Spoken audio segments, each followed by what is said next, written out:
با دۆخی سووریا و مافی پێکاتەکان لە سووریا و ئایندەی سووریان پرسە گفتوگۆکەم لەگەڵ بەڕێز ئیریک ماندڵ دامەزرێنەر و سەرۆکی تۆڕی زانیاری و سیاسی ڕۆژهەڵاتی ناوەڕاست لە نیویۆرک لەگەڵماندا. بەڕێز ماندڵ سلااوتان لەبێت، تۆم کاتتان باش لە فلۆریدا و لەگەڵماندا. بەڕێز ماندڵ چاوەڕێی چی لە دۆخی سووریا بکەین؟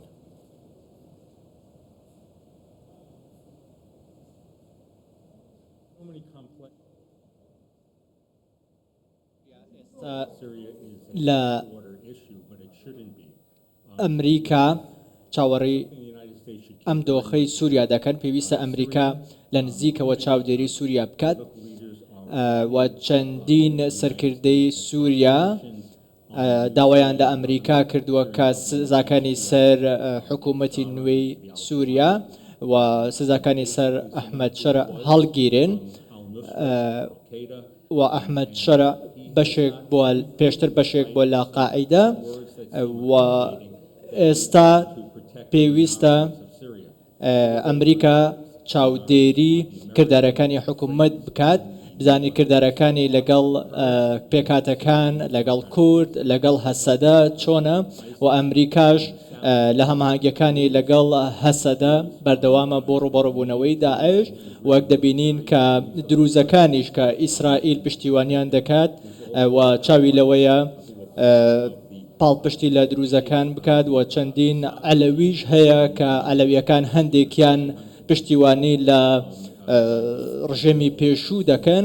بۆیە ئاڵۆزیەکی زۆر هەیە. پێویستە ئەمریکا ڕەچاوی هەموو ئەم شتانەکە و کاتێک کە ئێستا ئیسرائیل لە سووریایە کە هاوپەیمانێکی نزیکی ئەمریکایە پێویستە زۆر بە وریاییەوە لە سووریا مامەڵە بکات و هەروەها ئێرانیش تورکیاش کاریگەریان لەسەر سووریا هەیە. ئەمە تەواو ئاڵۆزین لە وڵاتەکە هەیە و هەروەها ئەو هێزە شیعیانەی کە لەلایەن ئێرانیشەوە پشتیوانی دەکرێت. بەڵێ بەڕێز ماندڵ بە بۆچوونی ئێوە حکوومەتی ئێستای سووریا مامەڵەیەکی باشی کردووە لەگەڵ پێکاتەکان بە تایبەت کورد و دروست؟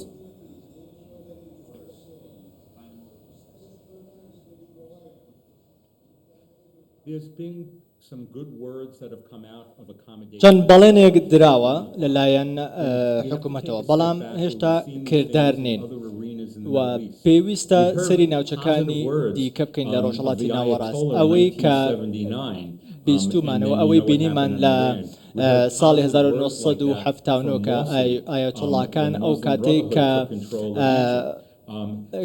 کاتێک کە ئێران پشتیوانی لەو گروپە دەکرد و هەروەها ئەو هێزە ئیسلامیانەی دیکەی کە لە میسر هەبوون ئیخوان موسلیمون، ئەوە هەموو ئەمانە کاریگەریان لەسەر ناوچەکە هەبوو. ئێستاش تا ڕادەیەک شتەکە بەو ئاراستەیە دەڕوات و پێویستە زۆر بە وریاییەوە مامەڵە بکەین و بەهۆی ئەو ئاڵۆزیانەی کە لە ڕابردوودا هەبوون کۆمەڵێک سزا سەپێنراوە بەسەر هەندێک لە کەسایەتیەکان لە حکوومەتی نوێی سووریا. بەڵام ئێستا کورد لە سووریا ڕێکەوتنێکیان هەیە لەگەڵ حکوومەتی نوێی سووریا و چاویان لەوەیە کێشەکان چارەسەر بکرێت، چاویان لەوەیە کە مافەکانیان لە چوارچێوەی سووریا دابین بکرێن.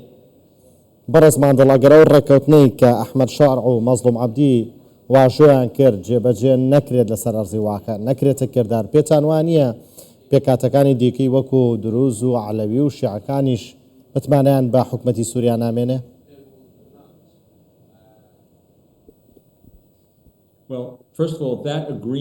سەرەتا ئەو ڕێکەوتنە تا ڕادەیەک ئێستا با بڵێن ئامانجێکی بەدی نەهێناوە. ڕێکەوتنەکە هیچ ئەنجامێکی نەبووە، بەڵام لە چوارچەوەی ڕێکەوتنەکە کە هاتووە پێویستە سەرچاوەکان دابەش بکرێن لە چوارچێوەی سووریا و ئەو سەرچاوانشی کە لە ژێر دەستی هێزەکانی سووریای دیموکرات هەیە پێویستە لەلایەن حکوومەتی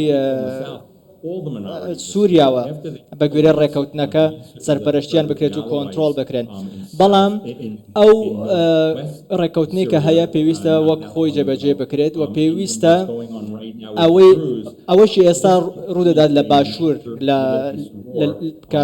ئەو گروپە دروزیەی هەیە کە ئێستا ڕوبەڕووی حکوومەتی نوێی سووریا بوونەتەوە و پێکدادان هەیە پێویستە چارەسەر بکرێت و گرژەکان دامرکێنرنەوە.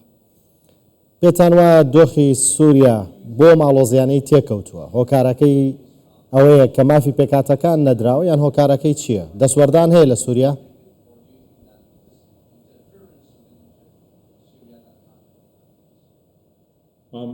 Minority rights, we don't know. تاوەکو ئێستا نازانین و چاومان لەوەیە باشترین کار بکرێت. ئێستا دروزەکان لە چەند ڕۆژی ڕابردوو کوژراون بەهۆی ئەم پێکدادانیانەی هەیە و چەند دەنگۆیەک هەیە کە سەرۆکی ڕۆحیانەتی دروزەکان ڕاگەنراوێکی بڵاو کردوێتەوە کە ئەمانە بەهۆی ئەو گروپە توندڕەوانەوە بۆ کە هێرشیان کردێتە سەر دروزەکان و دروزەکان داوا دەکەن ئەم ڕقا توندڕەویە وازی لێ بهێنرێت و واز لەم بەرەنگاربوونەوەیە بهێنرێت. من پێم وایە کە پێکاتەکان لە سووریا پێویستە بە وریاییەوە بە نیگەرانیەوە مامەڵە لەگەڵ دۆخەکەدا بکەن و پێویستە ئەمریکاش لە چوارچەوەی ئەوەی کە کاریگەری لەسەر ناوچەکە هەیە پێویستە زۆر بە وریاییەوە مامەڵە بکات. بۆچی داواکاری کورد لە بارەی فیدراڵیەت لە سووریا ڕەت دەکرێتەوە و هەروەها ڕەجەب تەیب ئەردۆغانیش دەڵێت ئەوە خەونێکە و بەدینات؟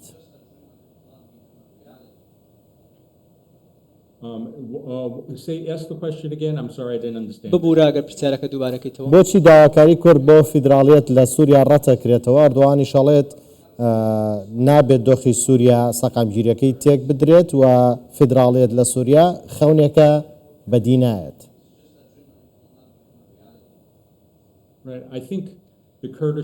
من پێم وایە کۆمەڵگەی کوردی وەک گەلی کورد لە عێراق هەیە و کورد لە سووریا چاویان لەوەیە کە ئۆتۆنۆمیەک هەبێت دەیانەوێت خۆیان بەرگری لە خۆیان بکەن وەک ئەوەی کە هەرێمی کوردستان هەیە لە چوارچێوەی حکوومەتی فێدراڵی هەرێمی کوردستان هەیە و کورد خۆی حکومڕانی خۆی دەکات و لە ڕۆژاواش کورد چاوی لەوەیە کە ئەم ئۆتۆنۆمیە هەبێت خۆیان لە ژێر دەستی کۆنتترۆلی خۆیان بن و خۆیان بەڕێوە ببن بۆ ئەوەی هیچ کەسێک کاریگەریان لەسەر دروست نەکات. ئێمە بینیمان چەند ڕۆژی ڕابردوو بینیمان کە لە ساڵی 2010 بینیمان بەهۆی ئەوەی کە پەکەکە ڕوبەڕووی تورکیا دژی سیاستی تورکیا مامەڵەی دەکرد تورکیا هێرشی کردە سەر ڕۆژاوای کوردستان و هێرشی کردە سەر باکووری ڕۆژهەڵاتی سووریا و ئەو شوێنەی کە ئێستا هێزەکانی سووریای دموکراتی تێدایە. ئەم نیگەرانیەی تورکیا هەیبوو بە هەمان شێوە جێگەی نیگەرانی ئەمریکاشە چونکە هێزەکانی سووریای دموکرات هاوپەیمانن لەگەڵ ئەمریکا و ئەگەر جارێکی دیکە تورکیا ئۆپەراسیۆنی سەربازی لە ڕۆژاوا ئەنجام داد ئەمە دەبێتە جێگەی نیگەرانی ئەوە لەلایەن ئەمریکاشەوە جێگەی نیگەرانیە چونکە دۆخەکە زیاتر ئاڵۆز دەبێت. بەڵێ سەبارەت بە داهاتووی سووریا پێتان وایە چی لە هەکبەدا بۆ پێکاتەکان مافی پێکاتانەکان نەدات یان ئەم شێوازەی ئێستا هەر بەریەکەوتن بەردەوامە بێت؟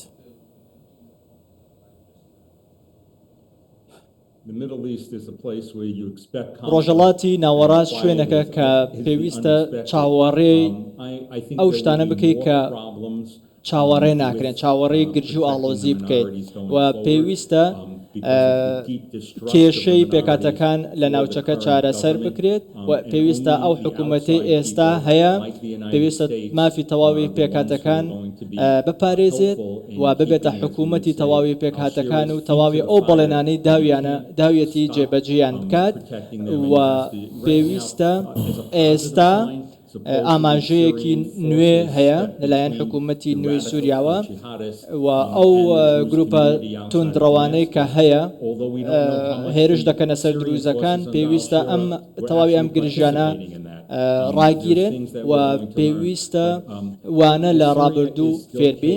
ئێستا سووریا ئاڵۆزیەک هەیە لە ناوچەکە و تاوەکو ئێستا دۆخەکە زۆر سەقامگیر نییە و پێویستە پێشببینی هەموو شتێک بکەین و پێویستە بە تەواوی بە وریاییەوە مامەڵە لەگەڵ دۆخەکەدا بکەین و بۆ هەموو شتێک ئامادەبین. بەڕێز ئێریک ماندڵ دامەزرێنەر و سەرۆکی تۆڕی زانیاری و سیاسی و ڕۆژهەڵاتی ناوەڕاست لە فلۆریدا و زۆر سپاس بەوە.